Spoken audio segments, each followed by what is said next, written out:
Good morning, everyone. It is my pleasure to be here today. And like many of the other speakers, I'm here because I was asked and I said yes. So thank you to Barry. And that was a couple months back. And at the time, I said to him, I'm not really sure what I could possibly talk about in front of this audience. And he just said, like he probably told all the other speakers, tell your story. So I started to think about what I would talk about, and he said, well, you're sort of living, you're in the middle of a journey, you're in the middle of a path, talk about the work you're doing in your district. And that's what I'm going to do for you this morning. So before I get into that, I do want to just say thank you to all the speakers yesterday. To Glenn and to Kristen, to Jamie, to Chris, to Mike. Just thought they did a remarkable job setting the space.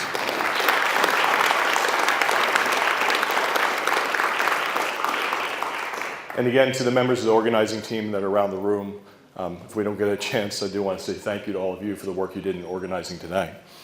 So just a little bit about who I am. As many of you don't know me directly, I started as a teacher in Willingboro, New Jersey, went to Bridgewater Raritan as a teacher. After that, I went to Linwood Middle School in North Brunswick, where I served as an assistant principal, then went to North Brunswick High School as the assistant principal and social studies supervisor. From North Brunswick, I went to New Brunswick, where I served as the high school principal of New Brunswick High School, led the construction project that built the new high school there, won a $1.25 million grant to turn around the school. It was called the Turnaround School Leadership. It was the Smaller Learning Communities grant. The federal government used to support us that way. That grant has since gone away. I went to West Windsor-Plainsboro next as assistant superintendent, then deputy superintendent, and now superintendent. I've been in West Windsor-Plainsboro for the last 8 years. When I'm not spending time in West Windsor-Plainsboro, I serve as an adjunct professor at Rider. I teach 4 grad classes a year, and I'm proud to have 3 of my former students in the room, all who are on a path to become amazing educators and administrators. This past year, I had the opportunity to apply for TED Ed and was selected as one of 30 in the world to be in the Innovative Educator Program. And through that, I've had just remarkable experiences. And if you don't know about the program, the 3rd cohort's going to be named in the next month. The 4th cohort application will be opening. But it's just a community like ECET2 within the TED community. And I'd encourage you to consider applying. So there are 16 different countries represented. We came together for a convening of sorts at the TED Summit in June and had a remarkable experience working together, learning from one another, and being treated as the professionals that we are. But my most important job is that of dad. And this is my crew. So that's 9th grade, 7th grade, 5th grade, preschool, and 2. And you can tell the trouble in the bottom right.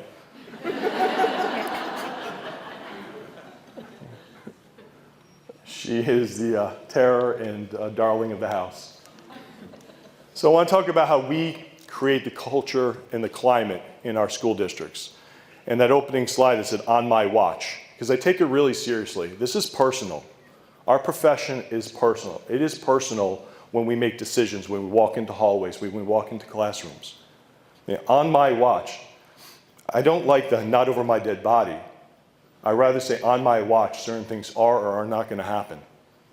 Right? And we set a tone for what we expect in our schools and in our classrooms for our students.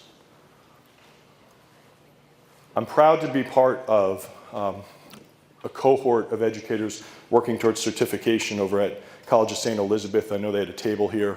And Rutgers in social emotional learning. And so I'm going through their program with Dr. Elias and his team.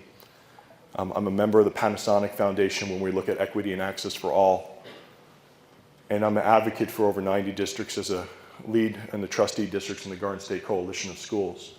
So I keep myself pretty busy, but it's because I'm passionate about this work. I'm passionate about advocating for what happens in our classroom, and I'm tired. Is there anyone from the DOE here?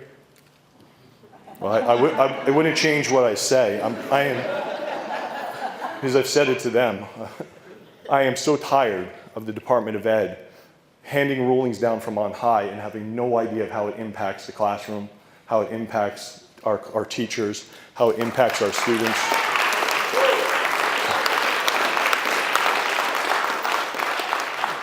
So a shameless plug, if you haven't seen it yet, NJ Spotlight Friday released my op-ed ripping the DOE and the State Board of Education for the changes to SGP scores, for the changes to teacher preparation, for the changes to graduation requirements. Politely, but I had more tone violations than earlier drafts. Save the tone violations for the in-person meetings, right?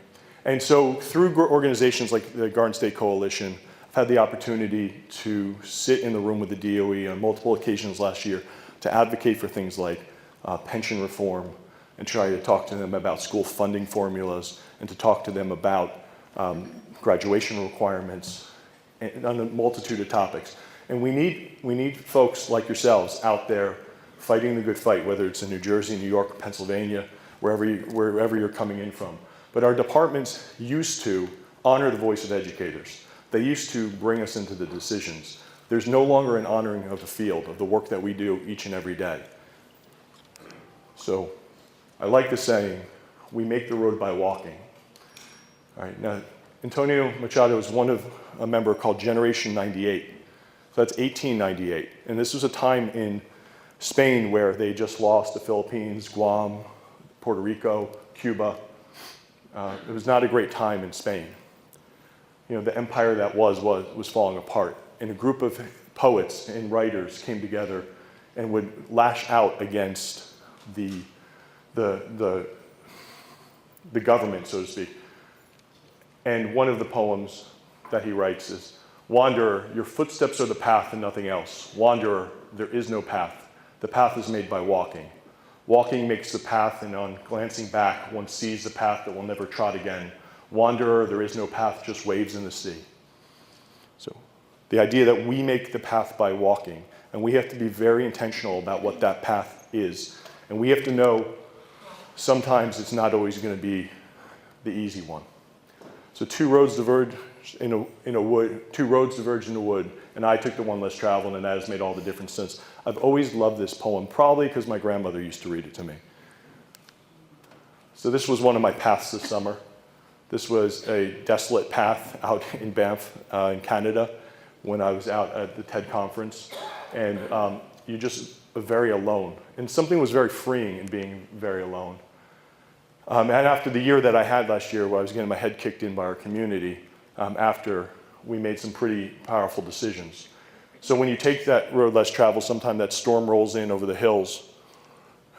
And what I found myself was front page Christmas morning on the New York Times. Right, so, and that was the headline. District eases pressure on students barring an ethnic divide. So that night, December 15th, 2015, I walked out of a closed session of a board meeting. So a closed session happens before the public meeting, to an audience of about 500 to 600 folks with signs, and someone said, "Oh, you should know the New York Times is in the audience." And what we were voting on that night was a change to A&E, or gifted and talented mathematics, for 4th and 5th graders. And that's what brought the crowd. The 16-page letter Rebecca referenced back in October, talking and advocating for a whole child philosophy, did not bring a crowd. A change in math, ripping the bumper sticker off, providing equity and access to more kids, opening the doors of our math classes, that's what brought the crowd out. But it wasn't to support us. It was to try to reject the change. Since that picture, I've been known as the eyebrow. So that was the picture in the New York Times. And that was some of the audience that we faced. You know, they had picket signs in the back. They had protesters. There was over 200 speakers that night at the board meeting. We ended just before 2 a.m. to a 7-2 board vote supportive. Because we did a lot of work prepping the board. So what could we have done? What could we possibly have done as a district that caused this uproar? We instituted a series of no homework nights. 6 plus spring break, winter break, Thanksgiving. This was pauses for families, and they were district-wide, and they had to be so that students and families could enjoy them, because if you just make it a middle school no homework night, it does not help your high school student, or I have the spread, 12-year spread. I get it more than anyone, or as much as anyone. We changed our K-5 report cards to trimester and standards-based, but we only went 1 through 3, so you can never exceed the standard. You only meet the standard. And that infuriated parents. But it was very intentional, because if you put exceeds the standard on it, parents will always want to know and push to that. They'll want to know why they're not doing 4th grade math in 3rd grade. Parents don't get it when it comes to the standards. And the park hasn't helped that. We changed A&E, and A&E is our accelerated and enriched math. It was a 3rd grade math placement test in which students basically determine their high school math. Right? So if you take and pass this one exam in 3rd grade, you were able to get to multivariable calculus as a senior. If you did not get into this program, you could highest get to Calc BC. And parents knew it, and they were furious about it. So everyone wanted to get into A&E. So each year, about 60 students got in, over 600 were rejected. I only have 800 students, so 660 took the exam.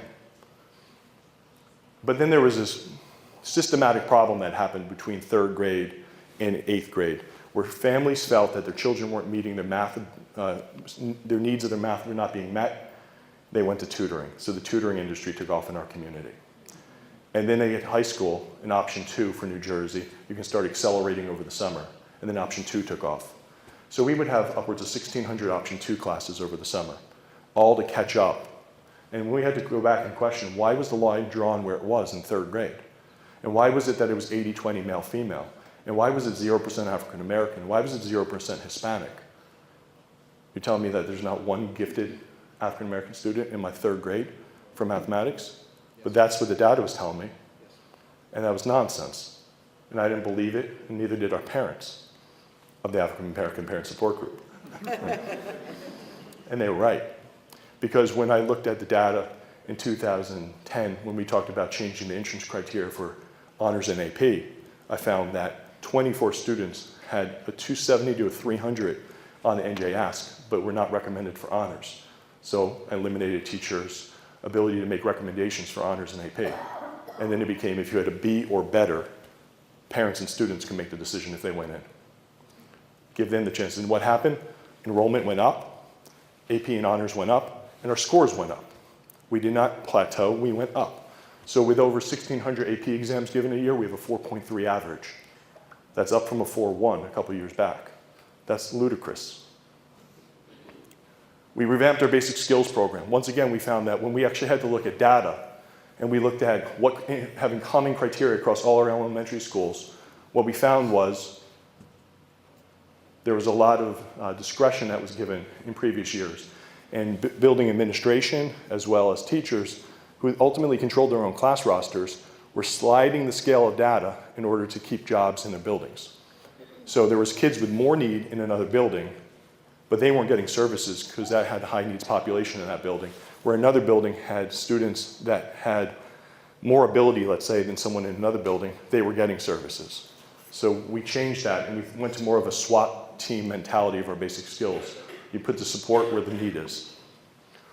The elimination of midterms and finals, admittedly, I'll tell you, is controversial, but go back and look at a midterm or a final exam, and you're going to see a nonsensical exam that's a waste of time and gives very little data point, and kids don't get feedback on it. And oh, by the way, the kids are smart enough to know exactly what they need to get on those exams, and they study to that point. So if they need...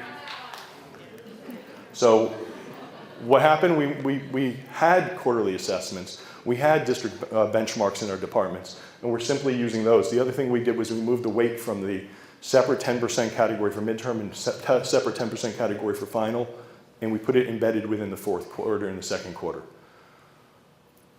The every student has the right to speak, I also got beat up on. And this is because, so what this means is, my wife was a music teacher, right? She was a violinist, right? And there you go. And she, our kids all play because mom plays. And I see the value in what music does for our kids. And why wouldn't I want that for everyone else's? And in our community, there was a population of about 10 to 15% of students that were not participating in music, in instrumental music in particular. And that was because they were being told not to. And overwhelmingly, ELL and special ed.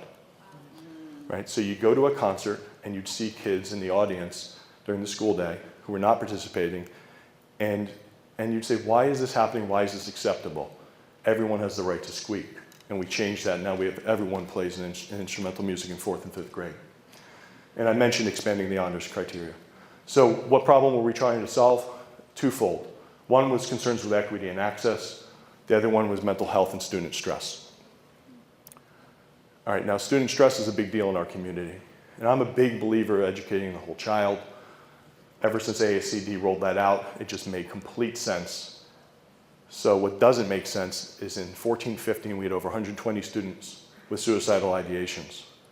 And when parents challenged me on that number, they wanted to know the metrics. Well, what's an acceptable level of suicidal ideation? And I said, one. One would be one, and if it was one, it'd be a problem. Right? So this is, 40 school weeks, 3 a week we were sending out. Last year was 91. We actually created a Google Doc. That's been Oprah'd twice. Open Public Record Act. Right? It's been Oprah'd twice by parents that don't believe that this is a problem. We had 91. The scary thing was 14 were 5th grade and under. Lowest was a 1st grader. These were with active plans to kill themselves. So I want to look at a little bit of student voice and what students were saying. I hate going to school. Clubs are perhaps the only positive school-related experience other than friends. For me and many other kids in my class, perhaps an overwhelming number, school is no longer about learning, but instead about grades. Potential Bs cause me stress every single day. I absolutely do not enjoy classwork or homework, mostly due to the amount of weight everything has.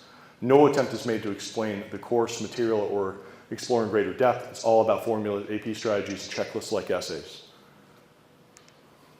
So I wrote that letter and I got a little carried away, but I looked at it more like a white paper. Looked like a white paper than a letter, And because we were doing so much to change the system over time, but parents kept, we have mobility, we have different grade levels come in. From the time we made the honors and AP criteria change, we already had the kids that it would have impacted that came in kindergarten that year were in 4th grade already. It's been 5 years of a change. Many parents didn't understand that change even happened, or that we even, that's one of the frustrations that I find now, is that decisions are made in time and discussed and presented. Others come in and they just assume you never had those discussions. So it's a challenge of communication for all districts these days. So I said I can't help but think that we may be failing them, meaning the students, by reinforcing an educational system that perpetuates grades at the expense of deep and meaningful learning. And I worry about that all the time with my own children. So we talk about whole child and every child. And we're talking about the social, emotional, academic development of each child when we're talking about that. And these are the tenets, and for time I'll skip them, but if you don't know the ASCD tenets for whole child, there they go. Now, 68% of high school students talk about being stressed always or most of the time. So where does that come from? That comes from a survey. We had a gifted and talented program review.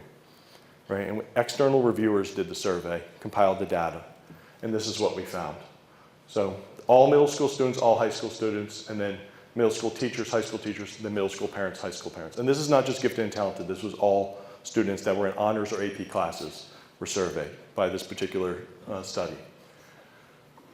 And the numbers are staggering. You start looking at high school students. If you just look at always stressed or most of the time stressed, and then throw in sometimes stressed, we're at 93%. Right? And if we just break out and just look at the first two, always stressed or most of the time stressed, it's 68. The scary thing is look at high school parents. Always stressed or most of the time stressed, 37%. So our parents are feeling it too. And now look at teachers. If you just look at high school teachers, always, most, or sometimes, 100% that took the survey. So we talked about the who wants change. A lot of people said change needed to happen. Now, who wants to change? And all of a sudden, that's where, it's sort of like when you're building a house, or you have the architectural blueprints, you're building a new construction project, you're building an addition on a building. It takes 2 years sometimes to plan that out and to do that work. And then when you shovel in the ground, what ultimately happens is change orders need to happen, delays happen, it gets really ugly. When the change starts happening, it gets ugly. And for some members of the board and some members of the community, it's been pretty rough. I mean, my Board of Education has held firm through all of this, but they are under attack on a daily basis. There are community members that have attacked them personally and personally. Oprah requests have gone from about 5 to 10 a year. See, since July 1, we've had over 70, right? And that's just attack for public records, but it's the same group of people just attacking them at all costs. It's not about the public record. So let's talk about stress. Yeah. And there's positive stress, and then there's toxic stress. And what I'm talking about in my school community is that overabundance of stress, persistent stress, toxic stress. And so I want to look at some data points in the National College Health Assessment. 34% of college students talked about depression, that they felt it, so depressed to function. 64% felt sad. 57% felt overwhelming anxiety. 38% felt overwhelming anger. And 59% felt lonely. In another survey done by a Harris poll, 60%, so looking at what they wish they got from us, they wish they got more help emotional preparedness for college. 87% said there more emphasis being placed on being ready academically than being ready emotionally. Right? 57%, great deal of pressure to be well known at the university. 52% said their high school placed greater emphasis on college prestige than college fit. We have to ask ourselves, what are we doing for our students and how are we preparing them outside of just being academically prepared? Because we're more than just about the academics. But we've lost that message in the last several years with all the changes from the department ed, evaluation changes, pressures on the profession. Diagnosed treatment prior to starting college. 1 in 5 for depression, 1 in 5 for anxiety, 1 in 10 for ADHD, 1 in 10 for self-harm, 1 in 20 for eating disorder. And into eating disorder, it's like 1 in 10 are male. And one of the biggest areas of misdiagnosis is male eating disorder elementary. Right? What can kids control? Kids can control very little in their life when they're stressed, but they can control their food consumption. Right? So for a lot of kids, anorexia in particular, is more about stress. And if you talk about the number one medical issue that pediatricians deal with, it's usually stomach problems for elementary students. And that usually comes out of anxiety or fear, bullying. So you have kids talking about belly pain, chances are it might be more than just what they ate for lunch. And if nothing drives us home, under the radar, not really being covered in the news, we lost a freshman at Princeton High School 2 weeks ago to suicide. Right? Amazing, I can't believe it hasn't been run in NJ.com yet. Right? They talk about suicide all over the place, but they didn't talk about the one at Princeton High School 2 weeks ago. It's confirmed. I'm not putting anything out there that's not real. Has a senior brother and a sister as a 5th grader, and the parents found him, hung himself in his home. Nothing more devastating. For me, I just written an article for School Leader in AASA, and what I wrote, one of the lines I wrote was, "In the shadows of Princeton," and one of Princeton University. And then that week, it came out, he killed himself. It wasn't because of what I wrote, obviously, but I wrote that because Frank Bruni's article about Palo Alto school districts in the shadows of Stanford. And I know the pressure that Princeton and Montgomery and Hillsborough students and Lawrence students and West Windsor-Plainsboro students feel in the shadows of Princeton University. So I want to talk about some of the student voice. How am I on time? Just go. All right. This is a student that wrote me this. It's two slides. I believe you're a product of your experiences. Every place you go, every person you meet, everything you do leaves its mark, be it big or small. I like to think I've grown up well, not in the sense that I have had a good time growing up, but that my experiences shaped me to be a better human being. That one experience that I believe has had a negative impact on who I am today is my schooling. I wish I never went to West Windsor-Plainsboro School District. I feel that West Windsor, I'm treated as a name and a GPA, From a young age, we are crafted to put grades above mental health and sleep. In West Windsor, we learn for tests, not for life. In the recent letter from the superintendent, he talked a lot about implementing changes that promote the sculpting of a whole child. I wish I went to a school where that was the case. I wish I could remove the mark of WWP on my development as a human. I've had parents tell me that I wrote that.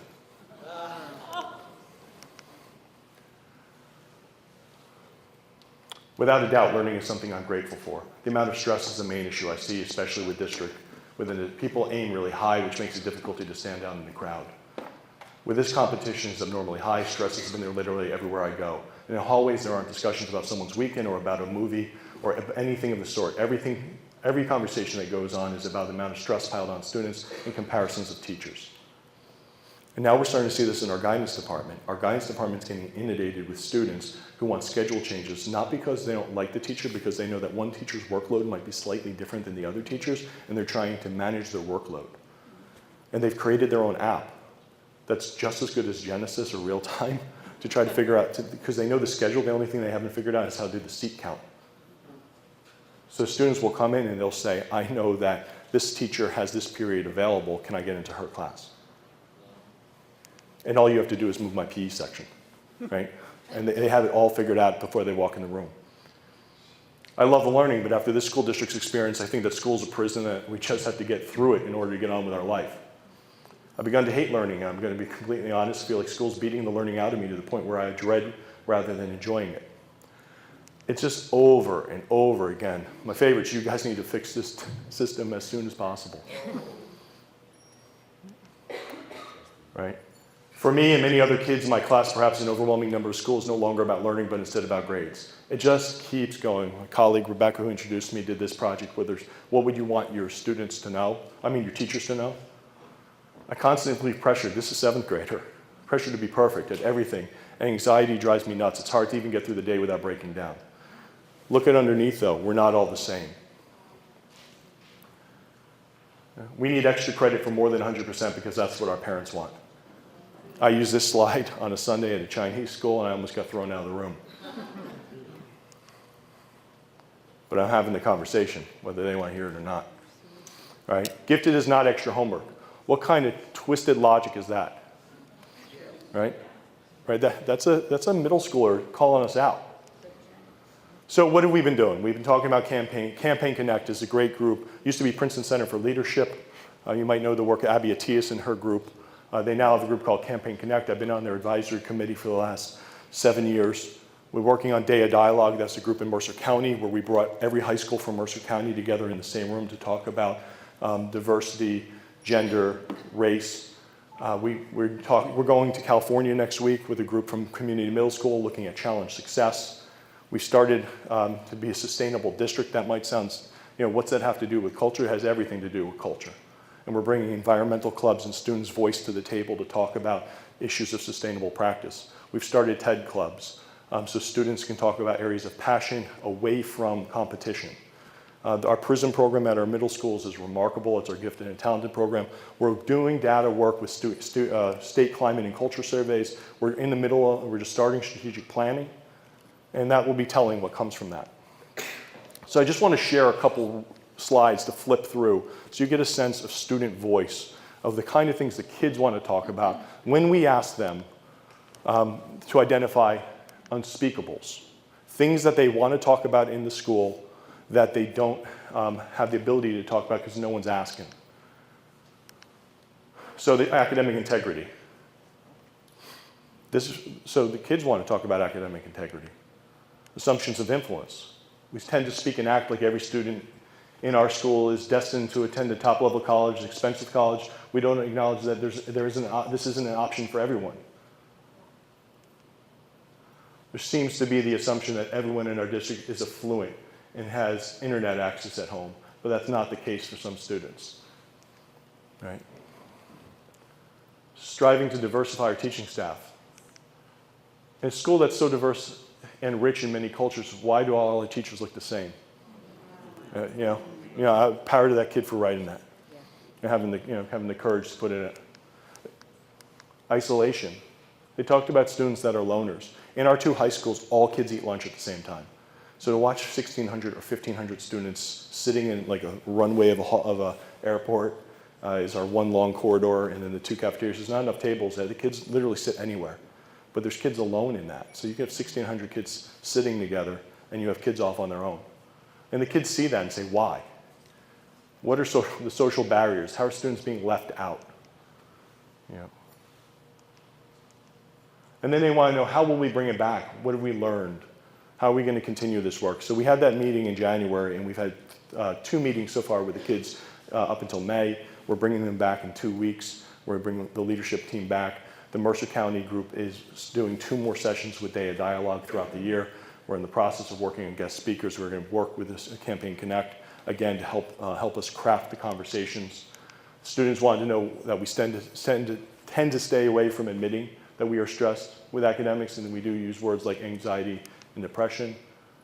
Different cultures experience mental health issues differently, and that was what students were talking about. They talked about the term gay. People use the word gay in a derogatory manner, but if confronted when they mean it, so they're talking about we don't often confront some of the issues in our community. So we've been working with, and Chris might be in the room, Chris is on the right there, he's been working on the High School North team, talking with students and staff, working together to identify issues.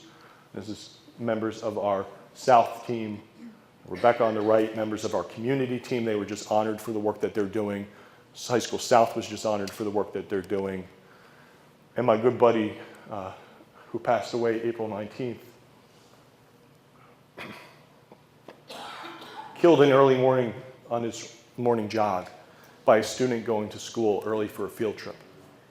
Superintendent at Robbinsville.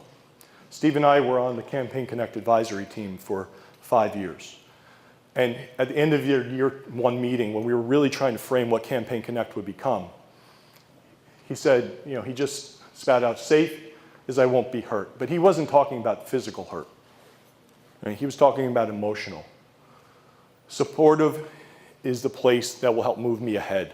Engaging gets me to the feeling like this is really meaningful and inspiring. It helps move everything forward.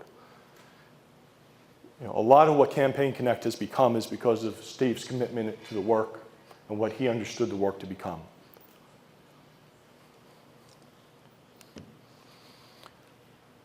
Larry Leverett is the former superintendent from Plainfield. Some of you might know Larry and his work over the years. Larry wrote an article called Are You an Equity Warrior? It's a very quick read, but you can find it if you Google it. You can find that. And with the Panasonic Foundation, there's 15 superintendents that get together that look for equity and excellence or equity and access issues. And we're a PLC for each other. So we talk about removing barriers to entrance, removing subjectivity, looking at evidence in our decisions. We just met on Friday and we had spreadsheets of AP data to try to break down by ethnicity and race. But if it forces you to have the conversation, it forces you to look at the data and to ask what you're doing and why you're doing it. We look at building structures to see students as individuals. You know, when I only have 30, 40 kids in basic skills, I should be able to walk into an elementary building, and that's at the 4th, 5th grade level, and those principals should know every single one of those kids' names. It's not much to ask 30, 40 students. We should know every single one of their stories. Not just their names, their stories. And what's driving, and what are we doing to help move them forward? And the idea of creating culturally responsive environments with high expectations for all. And what's at stake? See, on my watch, right? On my watch, we should be asking these questions. On my watch, we should be making sure that every student's moving ahead. On my watch, I need to be challenging the principals, the directors of guidance and special service to make sure that we think of students as students with disabilities, not special education students. So are we alone in all this? No, we're not alone in this. We're not alone at WWP. Every school district I've been in, Willingboro, New Brunswick, North Brunswick, West Windsor, Plainsboro, Bridgewater, Raritan, they all had concerns like this. So here's Northwestern, released in August, one of the professors. Focusing on learning creates a direct relationships between input and outcome. The more effort they invest, the greater the opportunity to learn. When the goal is to be smart, the formula is reduced to maximizing grades while minimizing effort. When the goal is to learn, the formula becomes about maximizing learning while optimizing effort. The more effective their effort, the more they can learn. Our colleges are seeing the problem with the product that we've been producing, and they're coming at us and they're saying, this is the Resiliency Consortium.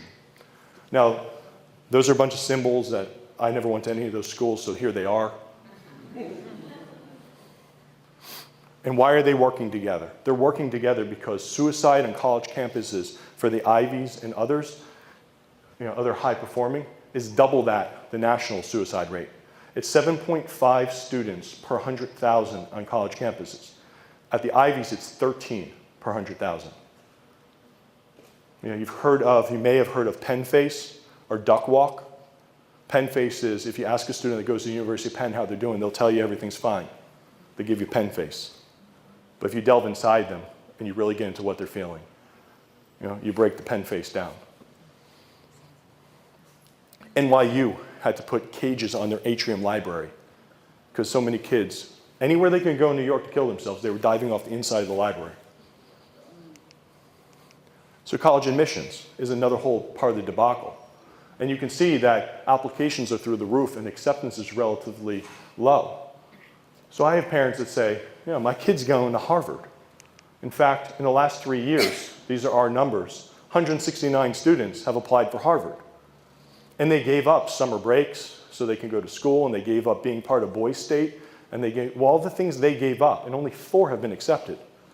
And of that 169, they've all met the criteria. They're all 4.3, they're all 2,300 SAT, they're all captains of this and club leaders of that. And we have to talk to parents about the funnel effect at college campuses and what it actually looks like to get in for admission. Because Harvard doesn't need 6 kids from High School North. They want kids from all over the nation. They only have 1,600 slots. There's 26,000 high schools.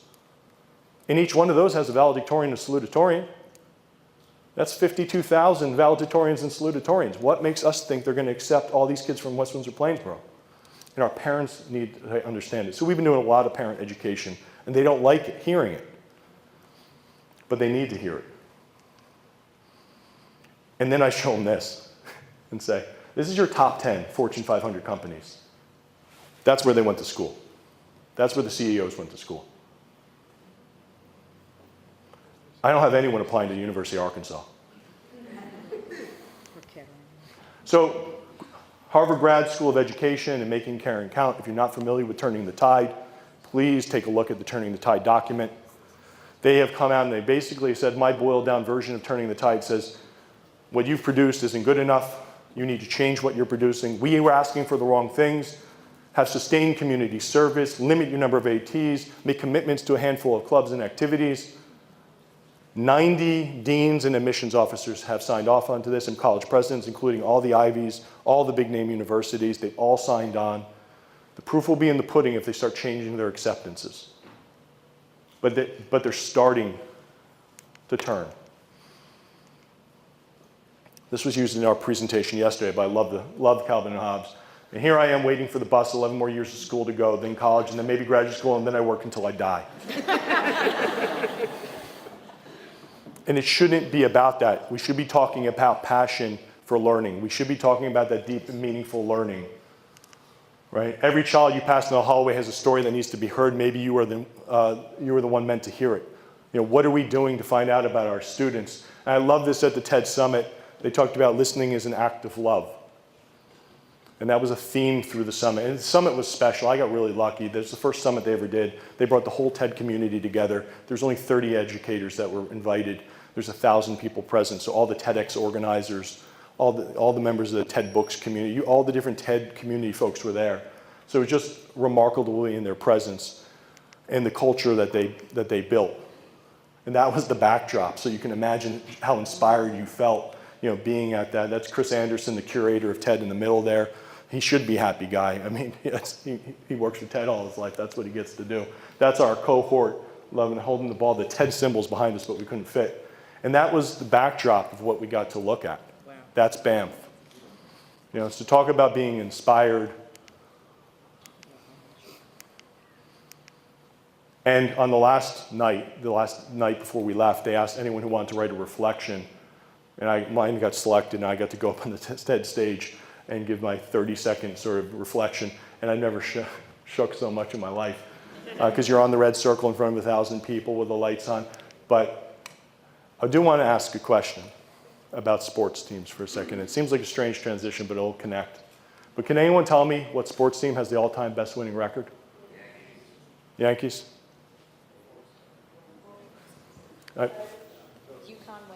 UConn women? Okay. UConn women, Yankees. The New Zealand All Blacks, right?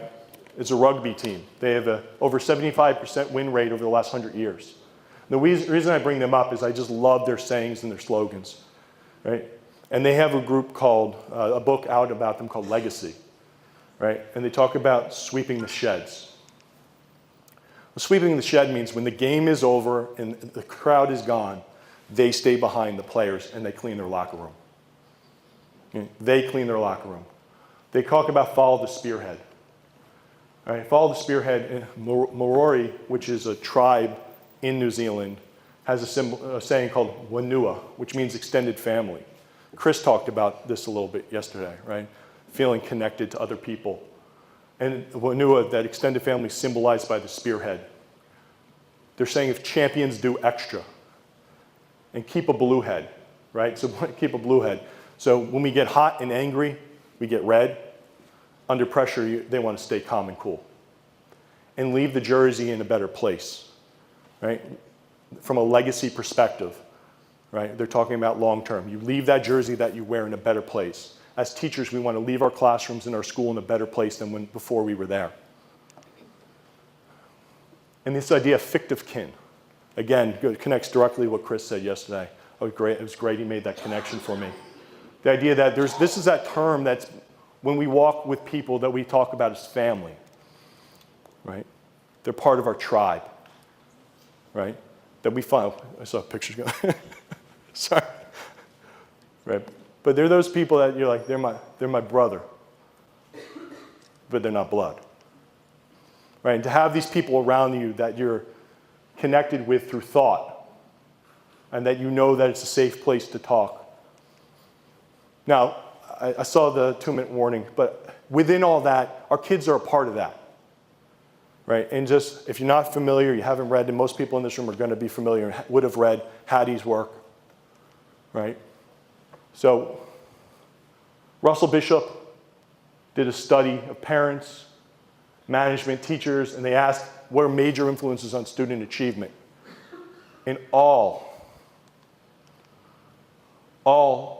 said relationships, except teachers. Teachers in the survey gave excuses.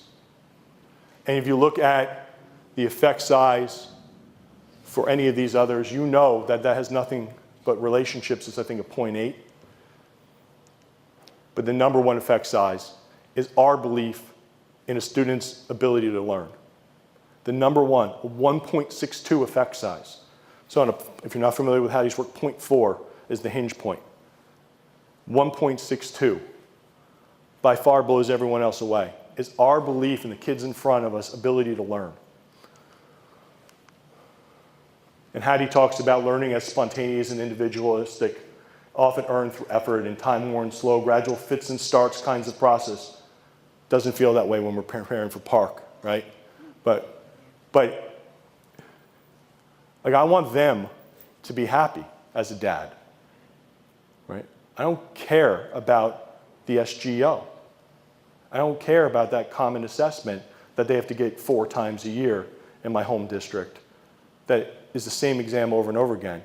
I want them to be happy and to be moved and be thought of as individuals, right? You can tell I'm in so much trouble.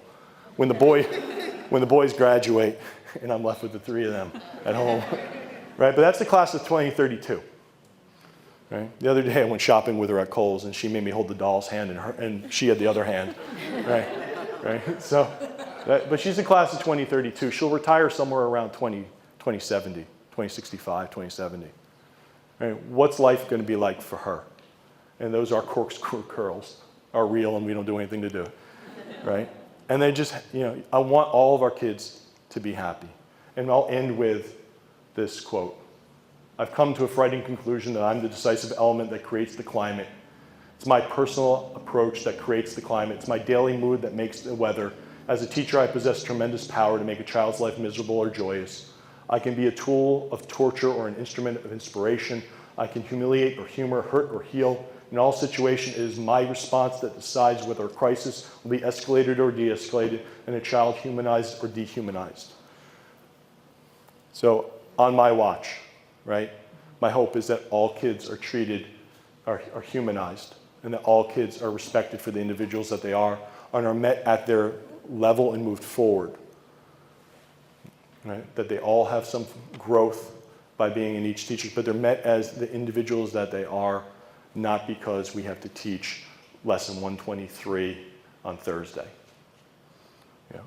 I hope you all join me in standing up for our profession and standing up against some of the changes, and you can do that in lots of different ways. Right? It doesn't require anyone to put themselves out there. I'm at a point in my career that I just don't care. I'm angry and I'm not taking it anymore. When it comes to funding changes, when it comes to, we're at a moral hinge point in our profession. And when they talk about defunding Trenton or New Brunswick or Jersey City so that the suburbs can get more money, I'm mad as hell, right? And it's immoral to be talking that way. And I know what it would do to my former high school. And I know what it would do, because when 40% of funding goes, class size goes up, teachers get fired. How's that a good idea? Right, so please join me in standing up in our profession. Appreciate your time this morning. Have a great rest of the convening.